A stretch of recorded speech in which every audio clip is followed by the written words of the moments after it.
ইমামের পিছনে নামাজ না হওয়ার একটাই কারণ, ইমাম যদি কোনো হারাম খাদ্য খায়, ইমাম যদি শিরিক করে, ইমাম যদি কোনো কুফরি কাজ করে, ইমামের বিবি যদি বেপরদায় চলে, ওই ইমামের পিছনে নামাজ হবে না। ইমাম যদি সুদের ব্যবসা করে, ইমামের পিছনে নামাজ হবে না। ইমাম যদি জমি বন্ধক দেয়, ওই ইমামের পিছনে নামাজ হবে না। ইমাম যদি বিড়ি খায়, ওই ইমামের পিছনে নামাজ মাকরুহ তাহরিমি হবে। ইমাম যদি কোনো জেনা করে, ইমামের তওবা না করা পর্যন্ত, সংশোধন না করা পর্যন্ত নামাজ হবে না। ইমাম যদি পরের জমি দখল করে, ওই ইমামের পিছনে নামাজ হবে না। ইমাম যদি বাপ মাকে কষ্ট দেয়, বাপ মাকে না খেতে দেয়, ওই ইমামের পিছনে নামাজ হবে না। ইমাম যদি গান শোনে, ওই ইমামের পিছনে নামাজ হবে না। ইমাম যদি সিনেমা দেখে, ওই ইমামের পিছনে নামাজ হবে না। ইমাম যদি কবিরা গুনাহ করে, ওই ইমামের পিছনে নামাজ হবে না। ইমাম যদি মিথ্যা বলে, ওই ইমামের পিছনে নামাজ হবে না। কিন্তু বর্তমান ইমাম যদি হক কথা বলে, হক করে মত করলো, ফতোয়া দেবে, ইমামের পিছনে নামাজ হবে না। কত বড় মুফতি সাহেব, সূরা ফাতিহা পড়তে বলেন, ওখানে লুঙ্গি খুলে ওখানে জায়গা পড়ে থাকে, ওর জীবনে লুঙ্গি তুলতে পারবে না। ও ফতোয়া, আরে ফতোয়াটা আসছে চায়ের দোকান থেকে। কোথা থেকে ভাই বলেন? চায়ের দোকান থেকে। এই ইমামের পিছনে নামাজ পড়ানো ভালো না। যত দোষ নন্দ ঘোষ সব ইমামদের উপরে। আর পৃথিবীর সবচাইতে নিরীহ মানুষগুলো ইমাম সাহেব হয়। আমি জানি না আপনাদের মসজিদে ইমামের কত বেতন দেন। বর্তমান দ্রব্য মূল্যের বাজারে কমপক্ষে মাসের শেষে 10,000 টাকা ইমামের হাতে তুলে দেবেন, এটা সময়ের দাবি। যদি না দেন, 10,000 না দিতে পারেন, কমপক্ষে মিনিমাম 80,000 টাকা দেবেন। অনেকে বলবেন, না হুজুর ইমাম সাহেব তো পয়সার দরকার নাই। কেন? আপনি সরিষার তেল 200 টাকা কেনেন, 150 টাকা, আর ইমামের জন্য কি 40 টাকা নাকি? আপনি চাল কিনতে গেলে 50 টাকা, 42 টাকা, 30 টাকার কমে কোনো ভালো চাল নেই। এই চালটা ইমাম সাহেবের জন্য 8 টাকা কেজি নেয়। আপনি লুঙ্গি কিনতে গেলে 300 টাকা নেয়, আর ইমাম সাহেবের জন্য লুঙ্গিটা কি ফ্রিতে দেয়? ইনসাফ হয় না সমাজের। সেক্রেটারি সাহেব বলছেন, না হুজুর কিছু মনে করবেন না, আমাদের মসজিদটা খুব ছোট, গরিব মহল্লা, কটা ঘর। তো মসজিদ যদি ছোট হলো, গরিব যদি মহল্লা হলো, তো মসজিদে 3 লাখ টাকা খরচ করে পাথর বসালি কিভাবে ভাই? এত সুন্দর ডেকোরেটার্স করলি কিভাবে? আমি কালকের ছিলাম বীরভূম জেলার বোলপুর। বোলপুর জানেন তো? শান্তিনিকেতন জানেন না? আমাদের রবীন্দ্রনাথ ঠাকুর বিশ্ব কবি গো। এই বোলপুরে একটা গ্রামে কালকে জলসা ছিল, প্রচন্ড ঠান্ডা, আর এখান থেকে ওখানে আরো ঠান্ডা বেশি। তো মসজিদটা এত বড় মসজিদ করেছে, আপনাকে বলে বোঝাতে পারবো না। ওই গ্রামে মাত্র 70 থেকে 80টা ঘর আছে। একটা লাইনে 75 থেকে 80 জন করে ব্যক্তি দাঁড়াতে পারে, এরকম 8 কাতার লম্বা মসজিদ, বিশাল বড় মসজিদ। ইমাম সাহেবকে জিজ্ঞাসা করলাম, ভাই এখানে কি ভাই কিছু বলবেন? হ্যাঁ। আপনার বেতন কত? দেখি মাথা চুলকাচ্ছে। কত বলুন? কত? 5,000।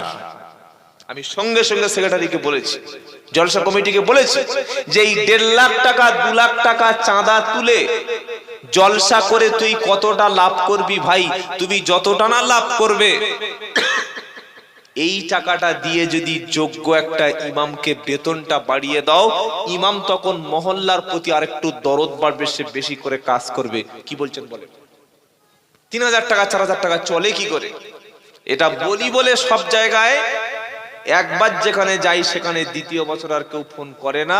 আর আল্লাহর রহমতে ফোন না করলেও ভালো, প্রোগ্রামের এত চাপ আছে আমি আর ফোন রিসিভ করতে পারছি না। কথা বুঝতে পেরেছেন? মানুষ উল্টো কাজ করবে। আপনি বললে আপনি খারাপ, মদ খাবে, কিন্তু আপনি প্রতিবাদ করলে খারাপ হয়ে যাবে। একটা ছেলে হেলমেট ছাড়া রাস্তায় জানোয়ারের মতো বাইক চালাচ্ছে, দেখেছেন না? জানোয়ারের মতো উঠছে, বাইক হাতে পেয়ে উঠছে। কোন মুরব্বী যদি বলে, বাবা তুই কাজ ছেড়ে রে, একজন বাইক চালাচ্ছিস কেন? সঙ্গে সঙ্গে আপনার বিরুদ্ধে অ্যাকশন নেবে। বুড়ো মেরে দেবো, আমার টাকা আমি চালাচ্ছি, তুই বলছিস কেন? বলবে না? বলবে না? 4টে ছেলে রাস্তায় জুয়া খেলছে, তাস খেলছে, রাস্তা আটকে, আপনি যদি বলেন ভাই একটু সাইডে যান, সঙ্গে সঙ্গে তেড়ে আসবে। এটা সমাজের অবস্থা। অন্যায় করবে বুক ফুলিয়ে, আর ইমানদার যদি অন্যায়ের প্রতিবাদ করে তখন আপনি খারাপ হয়ে যাবেন। এটা সমাজ। ইমাম যদি হক কথা বলে চাকরি থাকবে না। বক্তা যদি জলসায় যদি হকের বিরুদ্ধে বলে দেয়, কত কমিটি আমার টাকাই দেয় না, তেলের টাকাটাও দেয় না, অনেক জায়গা আছে, আমি নাম বলবো না, বলেছি বলে। সেদিন উত্তর 24 পরগনা একটা জলসায় গেলাম, বসিরহাটের কাছে গিয়ে দেখি 6টা বয়স্ক লোক বসে আছে, আর মেলায় দেখি 1 থেকে 1,500 নারী আর পুরুষ শুধু দেখি ধাক্কা খাচ্ছে, খালি ধাক্কা মারছে, শুধু ধাক্কা মারছে দেখি মেয়েদের কাছে ছেলেরা। প্রচুর রাগ হয়ে গেল, উল্টো পাল্টা বলে ফেললাম। শেষে মেলা কমিটি বলছে ধরে পিটবো। আমি চলে মারবি, আয় চলে, আমি তো মার খাওয়ার জন্য রেডি আছি। কে কি বললো ডোন্ট কেয়ার, কিছু মনে করি না, কারণ খাওয়ার শেষে মিষ্টি খাওয়া সুন্নাত, হাদিয়া দেওয়া সুন্নাত, দাড়ি সুন্নাত, টুপি সুন্নাত, মেসওয়াক সুন্নাত, আর মার খাওয়া সুন্নাত নয়। কি নবীরা মার খেয়েছেন না খান নাই? এমন কোন নবী নেই যে সেই যুগে তাকে অপমান করা হয়নি, প্রত্যেক নবীকে অপমান করা হয়েছে, সব নবীকে মার খেতে হয়েছে। মার খাওয়া নবীদের সুন্নাত, আল্লাহর নবীর দন্দন মোবারক শহীদ হতে হয়েছে। জলসা করে যাওয়ার পরে গ্রামের সব লোক যদি বলে ও হুজুর যা বলেছে খুব ভালো বলেছে, তাহলে বুঝতে হবে হক কথাটা উনি বলতে পারেনি। দাওয়াত দিয়ে চলে যাওয়ার পর, জলসা করে চলে যাওয়ার পর কিছু মানুষ ভালো বলবে, আর কিছু মানুষের পিছন যখন জ্বলে যাবে তখন বুঝতে হবে ওষুধটা ঠিক জায়গায় লেগেছে। বাবাজিরা, সোনারা, আল্লাহওয়ালা ভাইরা, ইমামের সাম্মানিকটা বাড়িয়ে দেবেন ইনশাআল্লাহ। বলেন বলেন ইনশাআল্লাহ। 8,000 10,000 না দিতে পারেন, যে টাকাটা দিলে ইমামের সম্মানের সাথে তার রুজির ব্যবস্থাটা হয়ে যায়, সেই ব্যবস্থাটুকু একটু সেক্রেটারি, সভাপতি বা যারা মুসাল্লি আছে অনুরোধ করছি সেটা একটু লক্ষ্য রাখবেন। সমাজে বড্ড ইমামদের ঠকানো হচ্ছে, ইনসাফ বেইনসাফ করা হচ্ছে। জলসার দিনে বাইরের বক্তা 10,000 টাকা দেন, কেন ইমাম সাহেবের কাছে 500 টাকা, হুজুর এটা আপনি রাখুন, আপনাকে সম্মানের সঙ্গে দিচ্ছি, দিলে টাকা কমে যাবে। এই ইনসাফটুকু সমাজে নাই। আর সব সময় দুটি কাজ করবেন, এক সৎ কাজের আদেশ, আর এক হচ্ছে অসৎ কাজের নিষেধ। জোরে বলেন, সৎ কাজের আদেশ আর অসৎ কাজের নিষেধ। এই দুটি করবে যারা, আল্লাহ তাদের দোয়াটাকে মঞ্জুর করবে। বলুন সুবহানাল্লাহ। সৎ কাজের আদেশ, অসৎ কাজের নিষেধ যখন জাতির মধ্যে থাকবে না, নবী বলছেন সেই যুগের সেই ব্যক্তিদের উপরে আল্লাহ জালিম সরকার পাঠিয়ে দেবে। কি আশ্চর্য কথা! আর আল্লাহ পাক আমাদেরকে সিলেক্ট করেছেন সৎ কাজের আদেশ করার জন্য। কুনতুম খায়রা উম্মাতিন উখরিজাত লিন-নাস তা'মুরুনা বিল মা'রুফি ওয়া তানহাউনা আনিল মুনকার। চতুর্থ পারা, 3য় পৃষ্ঠা, একদম প্রথম থেকে 110 নম্বর আয়াতে আল্লাহ পাক শোনাচ্ছে, কুনতুম খায়রা উম্মাতিন উখরিজাত লিন-নাস তা'মুরুনা বিল মা'রুফি ওয়া তানহাউনা আনিল মুনকার। তোমরাই হচ্ছে উত্তম উম্মাত। বলুন সুবহানাল্লাহ। সবচাইতে উত্তম উম্মত উম্মতে মুহাম্মাদী। সুবহানাল্লাহ বলতে ইচ্ছা করলো না? এত সম্মান উম্মতে মুহাম্মাদীকে আল্লাহ দিয়েছে, কাউকে এত সম্মান দেননি। সুবহানাল্লাহ। মুসা নবীর উম্মতেরা 300 বছর 400 বছর বেঁচে ছিল। নবী নূহ নবীর উম্মতেরা 700-800 বছর বেঁচে ছিল। আদম নবীর উম্মত 5 থেকে 600 বছর বেঁচে ছিল। তারা 500 বছর বেঁচে, 600 বছর বেঁচে থেকে যে আমলটুকু না করার সুযোগ পেয়েছে, আমরা উম্মতে মুহাম্মাদী, আমরা বছরে একটি রাত পাবো। ওই রাতটার নাম হলো লাইলাতুল কদর। সুবহানাল্লাহ। লাইলাতুল কদরি খায়রুম মিন আলফি শাহর। অন্যান্য নবীর উম্মতেরা 1000 বছর রাত জেগে যে আমলটা না করবে, উম্মতে মুহাম্মাদী একটি রাতে লাইলাতুল কদরের রাতে আমল করলে সেই একই নেকি আল্লাহ উম্মতে মুহাম্মাদীর আমলনামায় লিখে দেবে।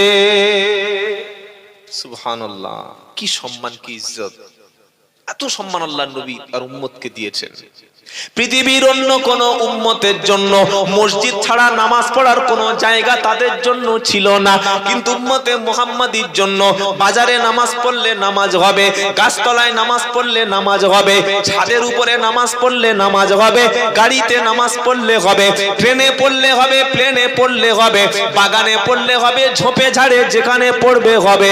শুধু গোয়াল ঘরে ছাড়া আর কবরস্থান ছাড়া, পেশাব পায়খানার জায়গা ছাড়া বিশ্বের সমস্ত জায়গাটা আল্লাহ উম্মতে মুহাম্মাদীর জন্য মসজিদ বানিয়েছে। সুবহানাল্লাহ। এত সম্মান। পৃথিবীর প্রত্যেকটা নবীর উম্মতের জন্য, সেই নবীর উম্মতের জন্য শুধুমাত্র সেই নবীর উপরে কিতাবটা মেনে নেওয়া বাধ্যতামূলক ছিল। আর সেই নবী ইন্তেকাল করে যখন অন্য কিতাব এসেছে, আগের কিতাবটা সঙ্গে সঙ্গে রিজেক্ট করে দেওয়া হয়েছে, তার হুকুম পরবর্তী উম্মতের জন্য ছিল না। কিন্তু আমাদের সম্মানে আল্লাহ এমন একটা কিতাব দিয়েছে, কিতাবের নাম হচ্ছে কোরআন। এই কিতাবটা কিয়ামত পর্যন্ত ধ্বংস হবে না, এটাকে কেউ নষ্ট করতে পারবে না। আর যতদিন না কিয়ামত হবে ততদিন উম্মতের ঘরে ঘরে কোরআন থাকবে, কোরআনের নিয়মটা কিয়ামত পর্যন্ত জারি থাকবে। কি সম্মান আল্লাহ দিয়েছে, জানেন না নিজের সম্মান? পৃথিবীর অন্য নবীর উম্মতের জন্য জোহর, আসর, মাগরিব কিংবা যে নামাজ ফরজ ছিল, ও ঘরে থাকলে বাইরে থাকলে সে একই নামাজ পড়তে হতো। কিন্তু উম্মতে মুহাম্মাদির জন্য নামাজে ছাড় রয়েছে। নামাজে ছাড় আছে জানেন তো? ছাড় মানে শীতকালে ফজরের নামাজ পড়তে হবে না, এরকম ব্যাপার না। এরকম ব্যাপার আছে নাকি? না। আপনি যখন মুসাফির হয়ে যাবেন, বাড়ি থেকে 48 মাইল 78-77 কিলোমিটার যখন বিদেশে চলে যাবেন, তখন 4 রাকাত ফরজ নামাজ শুধু 2 রাকাত পড়তে হবে। তখন জোহরের শুধু 2 রাকাত নামাজ, আসরের শুধু 2 রাকাত, মাগরিবের 3 রাকাত, ইশার 2 রাকাত ফরজ, 3 রাকাত বিতির পড়লে হয়ে যাবে। আর অন্য কোন নামাজ ফরজ সুন্নাত কিছু নাই। নামাজ আল্লাহ ছাড় দিয়েছে মুসাফির অবস্থায়, অন্য কোন উম্মতের জন্য ছিল না। সুবহানাল্লাহ বলতে ইচ্ছা করে না? কি সম্মান দিয়েছে এই নবীর উম্মতকে। আল্লাহ কি বলেছে? তোমাদেরকে আমি আল্লাহ বার করেছি উম্মার কল্যাণে, তোমরা মানুষের কল্যাণে কাজ করবে। নিজের বিবি, নিজের বাচ্চা, নিজের স্ত্রী পুত্র নিয়ে ভাববে এজন্য না, তোমাদের সবাইকে নিয়ে ভাবতে হবে। কুনতুম খায়রা উম্মাতিন উখরিজাত লিন-নাস তা'মুরুনা বিল মা'রুফি ওয়া তানহাউনা আনিল মুনকার।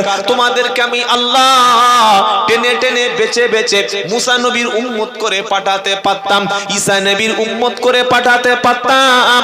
বেছে বেছে উম্মতে মুহাম্মাদি করেছি এই কারণে, তা'মুরুনা বিল মা'রুফ, সৎ কাজের আদেশ দেবে, অসৎ কাজের নিষেধ করবে। আর এটা করবে যারা সবচাইতে উত্তম ভালো ব্যক্তি তারা। সুবহানাল্লাহ বলেন। বলছে ওই যে সৎ কাজের আদেশ, অসৎ কাজের নিষেধ করলে সবচাইতে ভালো তারা। এটা কোথায় বলেছেন? হ্যাঁ, এটা আবার 104 নম্বর আয়াতে আল্লাহ বলেছে। কি বলেছে? ওয়ালতাকুম মিনকুম উম্মাতুন ইয়াদউনা ইলাল খায়র ইয়া'মুরুনা বিল মারুফি ওয়া ইয়ানহাউনা আনিল মুনকার উলাইকা হুমুল মুফলিহুন।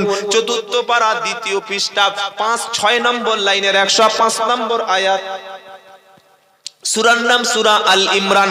আল্লাহ পাক শুনিয়ে দিচ্ছে, ওয়ালতাকুম মিনকুম উম্মাতুন ইয়াদউনা ইলাল খায়র ইয়া'মুরুনা বিল মারুফি ওয়া ইয়ানহাউনা আনিল মুনকার।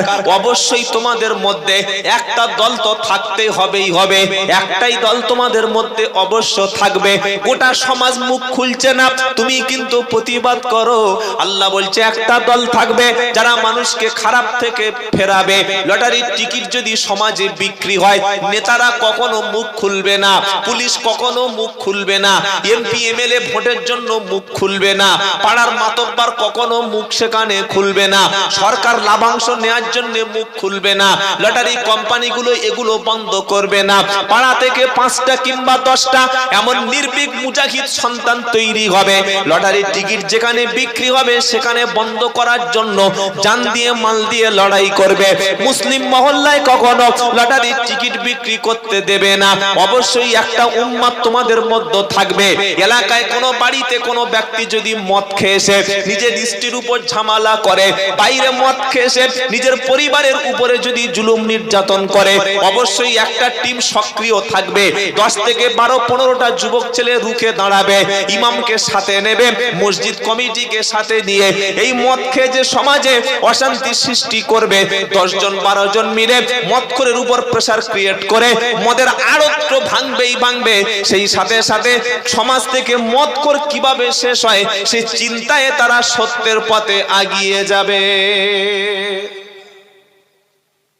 আমি বক্তব্য করে চলে গেলে জীবনে মদ ছাড়বে না, বরং কাল সকালে আরো 2 প্যাক বেশি খাবে। ছাড়বে না, তৈরি হতে হবে। তৈরি হবে ইনশাআল্লাহ? ইনশাআল্লাহ আছি ভাই? কথা বলেন না, বলেন ইনশাআল্লাহ বলেন। যুবকদের আগাতে হবে, বৃদ্ধদের দ্বারা হবে না। কারণ বৃদ্ধ মানুষদের আল্লাহ তাআলা সেই হিম্মত, মানুষ বৃদ্ধ হয়ে গেলে থাকে না, তাদের কথা নেবে না তো সমাজ। তুমি কি বোঝো? এই বুড়ো মানুষ এক কথা বসিয়ে দেবে। কিন্তু যুবক ছেলে আগিয়ে আসতে হবে। যুবকদের বলছি ভাই, তোমরা আগিয়ে এসো, দিন শেখো, ইসলাম শেখো, মসজিদমুখী হও। প্রত্যেকটা মসজিদ কমিটিতে যেন কিছু যুবক ছেলে থাকে। বৃদ্ধরা থাক, কাজ করুক, উপদেষ্টা কমিটিতে থাক, ওয়ার্কিং কমিটিতে যুবকদের রাখবেন, ভালো কাজ হবে সমাজে। পাড়ায় একটা মানুষ বিচার পাচ্ছে না, তার উপরে জুলুম হচ্ছে, নির্যাতন হচ্ছে, আপনি যদি তার প্রতি ইহসান করেন, তাকে হক বিচারটা যদি পাইয়ে দেন, আল্লাহ তাআলা কিয়ামতের দিন কঠিন বিপদে আল্লাহ আপনার জান্নাতে যাওয়ার রাস্তা সহজ করে দেবে। সুবহানাল্লাহ। একটা ছেলে মিথ্যা মামলায় ফেঁসে গেছে, যায় না? মিথ্যা গাঁজা কেসে জেলে ঢোকায় না? হ্যাঁ, সেখানে অন্যায় দেখলে রুখে দাঁড়াও, এটাই তো ঈমানের দাবি। যে ঈমান প্রয়োজনে জ্বলে ওঠে না, যে ঈমান সত্য ন্যায়ের কথা বলে না। অনেক ঈমানদার আছে মরে গেছে 40-এর দিন, আপনার এলাকায় হয় কি জানি না, 40-এর দিন, 39-এর দিন, 10 দিনের দিন, 3 দিনের দিন 2 কেজি ছোলা ভিজিয়ে 2 কেজি দানা নিয়ে সবাই মিলে কলেমা 1 লাখ 1.5 লাখ 70,000 পড়ে। হ্যাঁ না, বলেন না, পড়ে। এবার বলুন, যে ঈমান 1,40,000 বার কলেমা শরীফ পড়ালো, যে মুখ দিয়ে কলেমা উচ্চারণ হলো, সেই ঈমানের দাবি কি ছিল না যে লোকটা জ্যান্ত অবস্থায় সারা জীবন মসজিদে যায়নি, জীবিত অবস্থায় কখনো কোরআন শরীফ পড়েনি, জীবিত অবস্থায় মাথায় কোনোদিন টুপি দেয়নি, মুখে কোনোদিন দাড়ি রাখেনি, যে বৃদ্ধ মানুষটা 70 বছর বয়স হয়ে গেছে, আজও পর্যন্ত কিভাবে গোসল করতে হয় এটুকু জানে না, এই জীবিত লোকটাকে ইমাম সাহেবের কাছে বসিয়ে দিয়ে তাকে কোরআনটা কলেমাটা সহি করে শিক্ষা দেওয়া, এইটুকু জীবিত অবস্থায় করার দরকার ছিল না ছিল না? একটু ভেবে মুখটা খুলুন। ছিল বলে মনে হচ্ছে? যার জীবনে তুমি কলেমায় একবার, এই কথা বলিস না বাবা, চুপচাপ বস, চুপচাপ বস। বাচ্চা না, এরা চৌবাচ্চা। এখন ছেলে মায়ের পেট থেকে পাকা হয়ে আসে, আপনারা কি বলছেন বলেন? পাকা হয়ে আসে না? আগে ছেলের কথা বলতে সময় লাগতো 3 বছর 4 বছর, আর এখন 1 বছরের বাচ্চা বাপ মা দাদা দাদি নানা নানি মোবাইল টিভি সব বলে দিচ্ছে, এত পাকা। কারণ পেট থেকে পেকে এসছে তো, মা পেটে করে সিরিয়াল দেখেছে, পাকবে না? যারা আল্লাহর ওলি তাদের মা হাফেজ ছিলেন, সুবহানাল্লাহ বলে।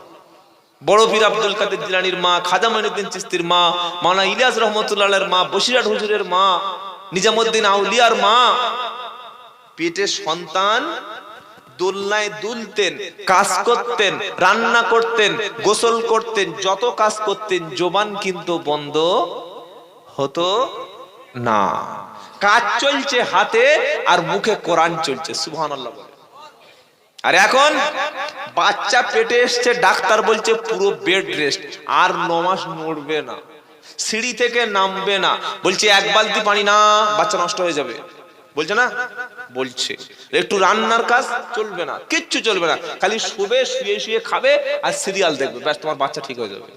তো এই 9 মাস যদি শুয়ে শুয়ে বাচ্চা ঠিক হয়ে যেত, আবার তাহলে পেট কাটলি কেন ভাই? কি পেট কাটা হয় না? সিজার হচ্ছে না, হয় না? গরু ছাগল কুকুরের সিজার লাগে না, খালি মানুষের সিজার? হ্যাঁ, সিজারের প্রয়োজন আছে, কিন্তু এটা ব্যবসা পরিণত হয়ে গেছে। যারা নার্সিং হোমের মালিক ডাক্তার ফাক্তার থাকলে আমার আবার গাড়ি বাড়ি ভেঙে দিবেন না, বলে দিচ্ছি। ডাক্তারখানায় গেলে আগে পেট কাটবে, এর অনেকটা কারণ। 1 নম্বর কারণ, আগেকার মায়েরা আল্লাহর প্রতি ভরসা ছিল, এখন সে ভরসা নাই। আগেকার মায়েদের পেটে বাচ্চা আসিলে ফজরের নামাজ কখনো তারা কাজা করত না। আগে মায়েদের পেটে বাচ্চা আসলে তাহাজ্জুদ মিস হতো না। আগে মায়েদের পেটে বাচ্চা আসলে মিথ্যা কথা বলতো না। আগে মায়েদের পেটে বাচ্চা আসলে কোনোদিন গালাগালি করতো না। আগে মায়েদের পেটে বাচ্চা আসলে জীবনে 5 ওয়াক্ত নামাজ কাজা করতো না। মায়েদের পেটে বাচ্চা আসলে আগে জীবনে কখনো আল্লাহর কোরআন ছেড়ে দূরে থাকতো না। তারা কেঁদে বলতো, রব্বানা, পেটে আপনি বাচ্চা দিয়েছেন, সন্তানটাকে ওলি বানাবেন, নামাজি পরিষ্কার বানাবেন, নেককার মুসলমান বানাবেন। তারা কাঁদতো, দোয়া করতো। আর এখন মায়েদের পেটে বাচ্চা আসে, দেখি সাত খাওয়াচ্ছে। সাত বোঝেন? সাত খাওয়ানো বোঝেন না? অনেকে জানেন না হয়তো বিষয়টা। আমাদের বারাইপুরে প্রচুর আছে, সাত খাওয়ায়। পেটে বাচ্চা, ও যে পেটে বাচ্চা আসছে, বন্ধু বান্ধব দাওয়াত করে কাপড় দিচ্ছে, খাওয়াচ্ছে। বলছে কেন?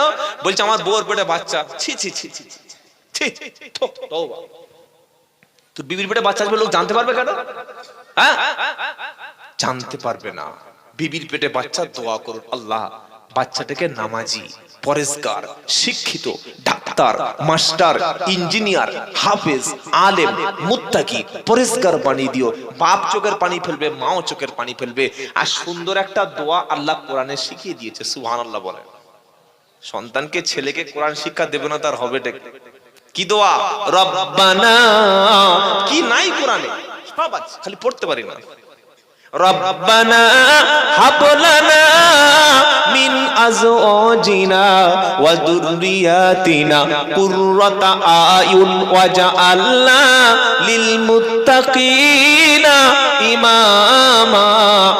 19 পারা 5 পৃষ্ঠা, বাদিকের পৃষ্ঠার মিডল পয়েন্টের নিচে 75 অথবা 76 নম্বর আয়াতে সূরার নাম ফুরকান। আল্লাহ পাক শোনাচ্ছে, হে বান্দা দোয়া করো, রব্বানা হাবলানা মিন আজওয়াজিনা যুররিয়াতিনা কুররাতা আয়ুন ওয়াজআলনা লিল মুত্তাকিনা ইমামা। আল্লাহ এমন একটা সন্তান দেবেন, যে সন্তানটার ব্যবহারটা, যে সন্তানের আচরণটা এত ভালো হবে, আমাদের পিতামাতা দুজনের চক্ষুটা শীতল হবে। সন্তান যদি মাধ্যমিকে ভালো নাম্বার পায়, সন্তান যদি এমবিবিএস ডাক্তার হয়, সন্তান যদি বড় একটা আইনজীবী হয়, সন্তান যদি এলাকার যোগ্য ভালো মানুষ, একটা ভালো প্রধান সাহেব হয়, সন্তান যদি একটা নেককার নামাজি হয়, ওই ছেলেটা রাস্তা দেখে চলে গেলে পাড়ার লোকেরা সবাই বলে, নিশ্চয়ই কোনো মায়ের ভালো মায়ের সন্তান, নিশ্চয়ই ও ভালো পেট থেকে এসেছে, ওর বংশ ভালো, জাত ভালো, ওর বাপ ভালো, তা না হলে এত সুন্দর সন্তান কেন হবে? এই কথাটা বলবে। এটা বললে বাপ মার সম্মান সন্তানের জন্য অটোমেটিক বেড়ে যাবে। আর সন্তান যদি মদখোর হয়, সন্তান যদি জুয়াখোর হয়, সন্তান যদি চিটিংবাজ হয়, ডাকাত হয়, চোর হয়, দস্যু হয়, দিনের বেলা পরের জমির আল ঠেলে, রাত্রে বেলা পরের মেয়ের দৌড় ঠেলে, এমন চরিত্র যদি সন্তানের হয়, পাড়ার লোক বলবে, আল্লাহ কবে এটাকে তুলবে, সেদিন শান্তিতে ঘুমাবো। বলবে না? বলবে না? বাপ মা বংশ শুধু গাল দেবে। সেজন্য দোয়া করতে হয়। দোয়া করবেন ইনশাআল্লাহ। বলেন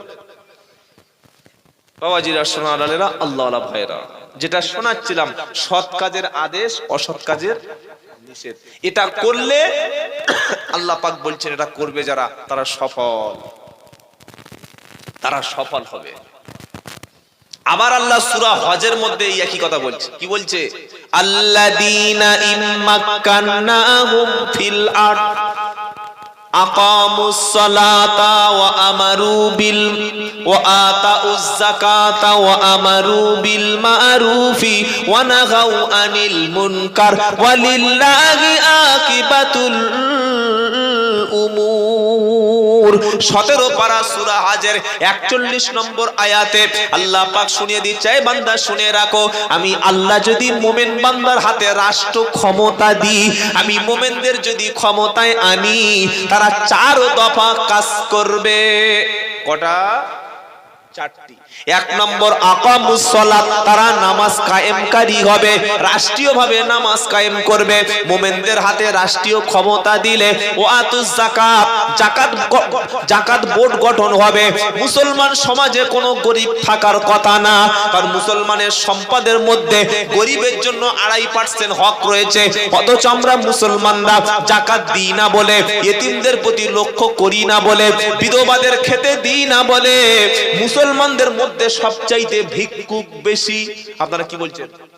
আর যত ভিক্ষুক সব মাথায় টুপি, ধোকা, মাথায় টুপি, মুখে দাড়ি, আর হাতে একটা তাসবিহ, আর পা পর্যন্ত পাঞ্জাবি।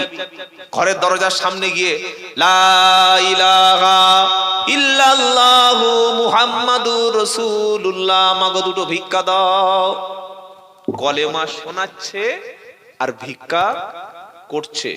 ট্রেনে, বাসে, স্টেশনে যখন দেখেন যে একজন মুসলমান মাথায় টুপি, মুখে দাড়ি নিয়ে ভিক্ষা করছে, এটা দেখার পরে আপনার সম্মান নিচু হয় না উঁচু হয়?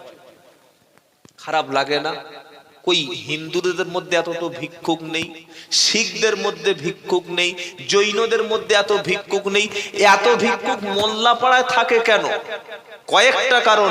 নাম্বার 1, অর্থনৈতিক ভাবে আমাদের ইনসাফ করি না। 4 ভাইয়ের মধ্যে এক ভাই যদি পয়সাওয়ালা হয়ে যায়, উচিত কি ছিল না বড় ভাইয়ের আরো 3টে ভাইয়ের জন্য ছোটখাটো ব্যবসার ব্যবস্থা করে দিই? উচিত ছিল না? ছিল না? ছিল। আমি একবার হজ করে এসে আর হজে না গেলেও চলবে, বাকি নফল হজের টাকাটা দিয়ে আমার ছোট ভাইদের একটা ছোট ব্যবসা করে দিই, আমার মেজো ভাইয়ের একটা টোটো কিনে দিই, আমার ছোট ভাইটা অনেক লেখাপড়া শিখেছে, এখন তো আর চাকরি নাই, একটা তাকে অনলাইনের দোকান একটা বাজারে কিনে দিই, সে তো হালাল ব্যবসা উপার্জন করবে। এই ইনসাফ যদি বড় ভাইয়ের কাছে থাকতো, আজকের মুসলমানদের মধ্যে দুর্দশা হতো না। ওই একবার হজ করে এসেছে, সকল বলছে এই সরজা সরজা, হাইসাব আসছে, হাইসাব হাইসাব, উপরে উপরে উপরে উপরে বলে পাশে বসিয়ে নিয়েছে। মসজিদে গেছে, হাইসাব সামনে সামনে সামনে, হাইসাব সামনে এসো। সকল দেখছে যে হাজি সাহেব বলেছে, ফের তার বাসা ফের ছুটেছে। এবার কি হলো? আগে একটা হাজি ছিল, এবার কি হলো? ডবল হাজি। কথা বলেন, কি হলো? এবার ডবল হাজি। ও দেখছে ডবল হয়ে গেছে, এবার 3 বার চল, ফের ছুটেছে, বউনে ছুটেছে, এবার 3 বার গিয়ে ট্রিপল হাজি। 3 বার হজ করতে তোর কে বলেছে? কোন মুক্তি বলেছে?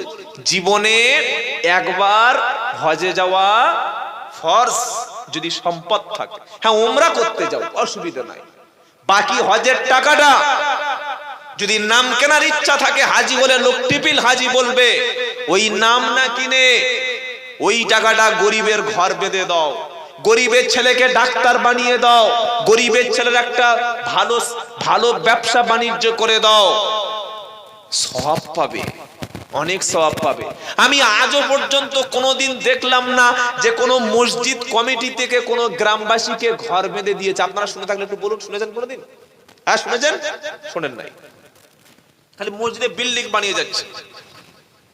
অবশ্যই উচিত ছিল মসজিদ কমিটিতে যদি সম্পদওয়ালা লোক থাকে, পয়সাওয়ালা লোক থাকে, যাকাত দেনেওয়ালা পার্টি যদি গ্রামে থাকে, যাকাতের টাকাগুলো একত্র করে, অবশ্যই গ্রামে একজন যদি ক্যান্সার পেশেন্ট থাকে কিংবা এত অসুস্থ ব্যক্তি থাকে যাকে ভিক্ষে করা ছাড়া কোনো উপায় নাই, মসজিদ কমিটি এবং যে 10-20টা ছেলের কথা বলছিলাম, এই রকম 10টা 12টা ছেলে যাকাতের টাকাটা পাড়া থেকে কালেকশন করবে।